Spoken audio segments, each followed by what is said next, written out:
Hallelujah, praise the Lord. Ang pinakamataas na pagpasalamat, iya lamang sa tubuhing Panginoong Isus o dubling pagtangod sa atong beloved evangelist Wildy Almeida o sa iyang mga anak o dugang mo paghandom sa mga bulanong pagtudlo sa atong beloved assistant pastor Lina C. Almeida. Nagkadayo usab sa atong mga beloved preachers, beloved workers o kanatong tanan mga kaigsuonan ni Kristo. Usbon ko, labaw na sa itong gamhanang Ginoong Hesus. So, nagpapasalamat ko sa itong Ginoong Hesus nga gidasig ko niya karon sa pag-attend sa overnight prayer to pamilya.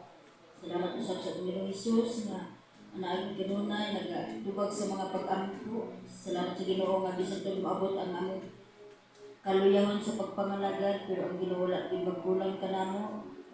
Kanunay nagatubag sa mga pag-ampo, sa tag-adlaw nga paminahanglan, anagin siya kanunay nagahatag ni ini. At salamat usab sa mga panalangin nga sa mga tag-adlaw nga panalangin usab nga maayog sa dili ako siyang pasalamatan. Salamat sa Panginoong Hesus nga asa-asa man nimo adto mga lugar kanang anaagyon nagproteksyon ang ating Panginoong Hesus. Salamat sa tanang mga panalangin. Panalangin man maayog sa dili ako siyang pasalamatan. Labaw na sa panalangin nga espiritual nga hangtod karong oras sa giputan sa pangalagad.